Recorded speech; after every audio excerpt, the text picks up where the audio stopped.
হ্যাঁ বলো, শুরু করো না, আমার বলো তোমরা এটা কী কী করতেছো একটু বলো।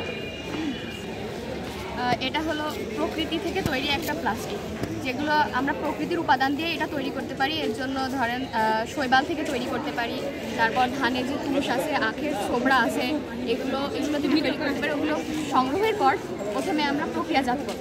প্রক্রিয়াজাতকরণের মাধ্যমে ধানের তুষে যেমন ধরেন সেলুলোজ আছে, সিলিকা আছে, ওগুলোর সাথে আমরা একটু ভিনেগার বা গ্লিসারিন এগুলো দিয়ে কিছুক্ষণ জ্বালানোর পর ওইটা এই ধরনের প্লাস্টিক তৈরি হবে। এখন আমাদের শুকানোর সময় পাইনি, তো এই জন্য আমরা শুকাতে পারি নাই, কিন্তু এটা শুকানোর জন্য একটু সময় লাগবে, ধরেন 7 থেকে 8 দিন সময় লাগবে, তারপর এটা তৈরি হয়ে যাবে। তারপর আমরা বিভিন্ন রকম আকারের ব্যাগ, ধরেন প্লাস্টিক। যন্ত্রপাতি লাগবে না তৈরি করার জন্য? যন্ত্রপাতি এই যে এগুলোই লাগবে। আমার যদি অসংখ্য বের হয়, হ্যাঁ তখন যদি আমরা কারখানা, হ্যাঁ তখন ওইরকম লাগবে। তোমাদের এই প্রযুক্তিটা দিছিল যে আমার একটা পরামর্শ আর কি, যদি ওইরকম যে সিস্টেমটা কেউ যদি উদ্যোগ গ্রহণ করে এটা সে করতে পারে, চালু করতে পারে, ওটা সহজেই আনতে পারতাম, আমার মনে হয় যে একটু ভালো হয়েছে। ওটা হলে কি তো তুমি একবারে দেখাইতে পারতা যে এই জিনিসটা ইউজ করে আমরা কী করলাম, ডাইরেক্ট প্রোডাকশন যেতে পারলাম, প্রোডাকশনে যেতে পারলাম। এইভাবে হইলে এটা আরেকটু উন্নত হয়েছে, আরেকটু মানুষের মানে তাহলে ওরা একবারে এই প্রযুক্তিটা শিখে দিতে পারতো এর থেকে, ঠিক আছে? তারপরে বাকি দূর বলো যে এইটার কাজ দেয় কোনো এটা কি একই এটারই একটা অংশ না? এটা আলাদা। এটা আলাদা।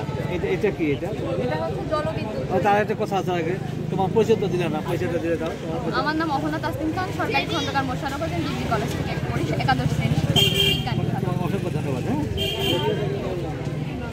এই যে তোমার পরিচয়টা দেওয়া, পরিচয়টা একটু দাও। বিশ্বাস জাহান স্নুবা, আমি খন্দকার মোশাররফ হোসেন কলেজের 11শ শ্রেণী বিজ্ঞান বিভাগে। জি জি জি, একটু জোরে বলো। হ্যাঁ, আমাদের এই প্রজেক্টের নাম হলো জলবিদ্যুৎ তৈরি। এটা সাধারণত পাহাড়ি অঞ্চলে দেখা যায়। এখানে যে পানিটা পড়বে, পানিটা পড়ার কারণে এই টারবাইনটা ঘুরবে, ঘোরার কারণে এখানে যে বিদ্যুৎটা তৈরি হবে সেটা এই পাওয়ার হাউসে জমা হবে। এই জমাকৃত পাওয়ার দিয়ে আমাদের বাসাবাড়িতে বিদ্যুৎ তৈরি করা যাবে। বাসাবাড়িতে আবার ইয়ে তো চলো মানে এখানে তখন হচ্ছে যে পাওয়ারটা এখানে জমা হয়েছে সেটা দিয়ে এখানে লাইট জ্বলবে। আর পানি এখান থেকে পানি আসবে কোথা থেকে? পানি এখানে এটা ঝর্ণা, এটা যে কোনো একটা উৎস ওই ঝর্ণা থেকে দিতে হবে। উৎস থেকে, তার মানে উৎস থেকে নিচেই এটা থাকবে, টারবাইনটা থাকবে। বুঝতে পারছি যে দেখানো যেতে পারে। হ্যাঁ, আরো ভালো হয়, তো দেখাই দাও। ওই পানিটা যাতে আবার বের হয়ে চলে যায়, পানিটা যাতে বের হয়ে চলে যায়। ভাই সিস্টেম আছে না তোমাদের? হ্যাঁ দাও। এটা এই যে এখন এই যে দেখো, এটা পুরোটা ভিডিও করে সুন্দর দেখা যাচ্ছে। এটা এরকম বুদ্ধিটা সবাই পাহাড়ি এলাকা প্রয়োগ করলে ভালো হবে। আর দিও না, পানি ভরে গেছে। তারাও এই পানি বাইরে পড়তেছে, পানি বাইরে পড়তেছে।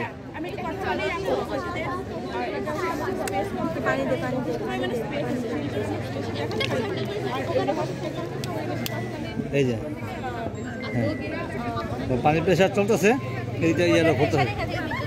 হ্যাঁ